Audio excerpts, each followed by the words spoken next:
Damien Barrett. Welcome to Access All Areas. Last week, we identified the Dogs-Eagles match as the big one for both teams' credibility. Matthew Lloyd, how did you see it? I saw it that West Coast have now lost their fourth game in a row, or this season, to top 8 sides. They've now lost to Hawthorn, Sydney, Geelong and the Dogs. That was their best performance yesterday. They got nothing out of Josh Kennedy, who only kicked 1 goal late. Nat Nui had a poor game. But just on the Dogs, I don't think they're playing maybe as well as last year. I reckon they were scoring so much better. But what's keeping them in games this year and winning them games is their defence. By far and away the best defensive side in the game, but need to probably score a bit better and use the ball better going forward to probably challenge the top sides. Interesting to hear your observations about this year compared with last year. They've still managed to get themselves to 8-3, and the return of Tom Liberatore, it's been almost a key to what's happened this year, hasn't it? And late in the piece, Laura, you can see the scores there. West Coast had kicked the previous 3 goals, and he manages to get the ball here off Mitch Wallace in the back line, and we then move quickly to where this ball ends up in the Dogs' forward line. Again, it's Wallace to Liberatore. Game over. Well, they lost Robert Murphy early in the year, Johannisen, but this guy, Tom Liberatore, is one of the reasons they are 8-3. Damo, he's having a phenomenal year, kicked 3 goals, along with Wallace there. Bontempelli had another 30 disposals. They're going to be hard to beat come finals time, the Dogs.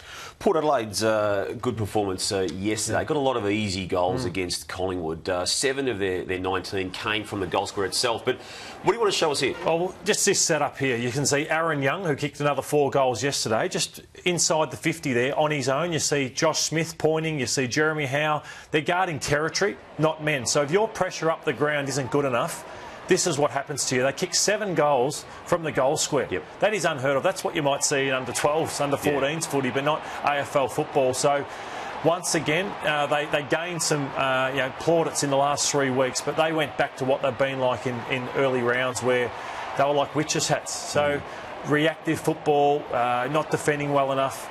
If you play this way against Port Adelaide, which Melbourne did last week, you are asking for trouble, which Collingwood were bitterly disappointing. Are you coming round again to Port Adelaide? I think that the jury's still out. They play the Western Bulldogs at the Adelaide Oval this week. I think I'll hold my judgment till then. But as I said, Wingard, Hartlett, Gray, they're a dangerous side if you give them time and space. Cloak got his chance again after a stint in the VFL because of injuries to key players. It wasn't the best conditions for him with his size and shape, but it was hardly a return, Lord, I would have thought, that would have given him or the club confidence. No, I'm really torn, Damo, about Cloak. Has the game gone past him, or is he that low on confidence that he just needs a break somewhere? And I really hope they can give him 3 or 4 weeks with Darcy Moore not playing.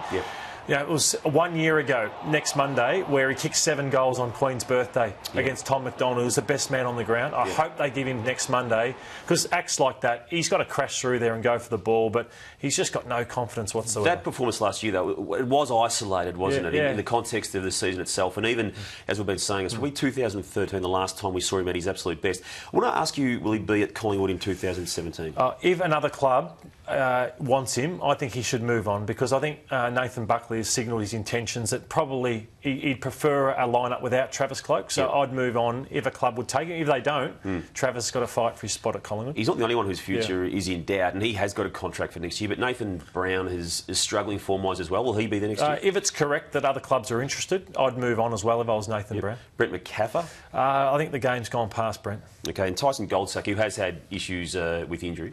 I'd keep Goldsack. I think he's important for Collingwood. A couple of other guys, Witts? Witts, no, I think Grundy's the number 1 there, and they can't play the 2 of those in the same side. So Witts is in a bit of trouble as well. Corey Gold, who's had issues with concussion, maybe have an asterisk on this conversation, but how do you see him? Well, if Cloak is to go, I'd keep Gold. But if Cloak, there's no takers on Cloak, I think Galt might be one that looks for opportunities elsewhere as well. Well, there's big moments and there's big plays in every single game, and there's no other way of looking at this, but Jeff Garlett failed both the moment, as we see here, and the play which we're about to see. Not a good look for him to be having to go through that on a review, I wouldn't have thought. No, he'd be really embarrassed by that, and it's the type of play or moment that can really affect the player's mindset from this point on, because he'd be really embarrassed, and most of his plays, he'd usually... You should score from there, but I think he lost his confidence after. Hawthorn players were giving it to him for the rest of the afternoon. Yeah, you can still see with the score there, it was a chance for Melbourne to get up.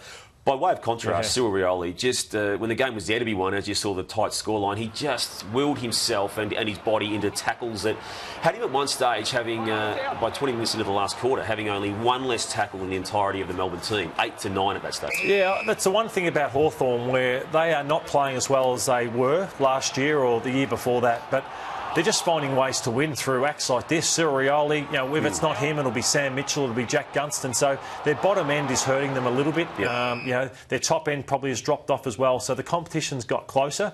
But through acts like that, they just keep finding ways to win games. We've seen it before from Cyril, and we've seen it even more times with Joel Selwood when it comes to Geelong needing a spark at a key moment in a key game. And his last quarter was, even by his standards, one of his absolute best. Yeah, they've had a horrible couple of weeks, Geelong, where they were really disappointing against Carlton and Collingwood. Two sides you would have thought they'd beaten. But you think of the Richmond Football Club, how they are crying out for leadership like this, Damo. He knew the game was on the line, their top four aspirations. He just made it happen for his side. Yep. Hadn't been in the best form previous to that, got beaten by Curnow and Greenwood, and he just turned it around and got his side over the line.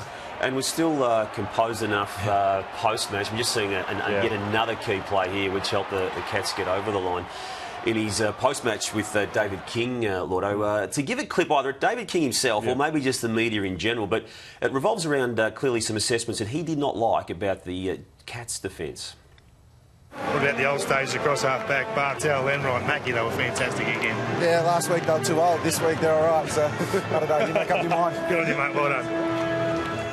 They are such a proud group, and I think they are there to win a flag this year if they can get things right. And he's looking after his older players who, as you said, have copped a bit of criticism. Got back to their best after the poor games against Collingwood and Carlton. St Kilda went down to Adelaide, and Adelaide's going very nicely, aren't they? It must be said. But Alan Richardson yet to work out why he can't produce what he wants to produce on a regular basis. They're 4-7, and the season hasn't been shaping the way he wants it to be shaped. Certainly we're looking at ourselves from a coaching perspective. I'm looking at myself in terms of getting a group in a frame of mind where they believe they can be in the contest. The numbers will be horrific. Entry, possession, uncontested marks for and against. But they're all the outcome of something, and our guys just didn't believe they could win that game, certainly after the way the Crows started the game. Two terrible losses from them. West Coast 2 weeks ago by 100 points, and now this one. I think they go under the radar. When they play well, we all say what a great young side they've got. They lose, we don't say too much about them. But they've got Carlton this week, who are just going as well as you could have hoped for. So St Kilda, they've got a bit of a wake-up call, and they need to beat Carlton to show any improvement whatsoever. Last week on Access All Areas, we delved deep, Lord, didn't we, into what could be done on this head-high tackle situation, which is becoming a bit of a farce. We had another incorrect decision played on the weekend. Alistair Clarkson seems to think that the common sense approach would be the best way to deal with it. Ever since I was a young fella, they made a rule in terms of ducking the head. When someone ducks their head and the umpire doesn't pay the free kick, and the player says, "Why didn't you pay the free?" He said, "You ducked your head." Then the interpretation for me is exactly the same. You shrugged your shoulders. You dropped your knees. It's very, very easy for the umpires, in my view, as long as the football world and the AFL and the rules of the game committee adjudicated in that way. We've done it with ducking of the head. I think it'd be done just like that. But they won't do that. They'll need to go to through all their protocols. They move slower than government, really, in some instances. Nice clip there. Tom Lynch, Lordo, going to be the next Gold Coast captain, but he's got the wrath of his coach Rodney Eade after this incident on Jeremy Laidler. I mean, why you would do that, A, and B, why would you do it in front of an umpire is even more baffling. Absolute brain fade from this guy, and he's had a super year, but he has let himself down badly. They play Richmond at the MCG this week. It's a game that's winnable for them. They're getting players back, and he does that. He has to go for this. Too many jumper punches have been let go. It's like they're cheap shots and players have been getting away with them. He deserves a week, Tom Lynch. I like that Rodney Eade post-match also gave it to him. Questioned his leadership and even his accountability. Bernie Vince, Lordo, was all over Sam Mitchell in this game on the weekend. He here has a little crack at Isaac Smith with a situation that warranted a 50-metre penalty, not the report that ultimately came as well, but it prompted another elite athlete to put this on Twitter. Normally it's the gutless member of the public doing this stuff on Twitter, Lordo.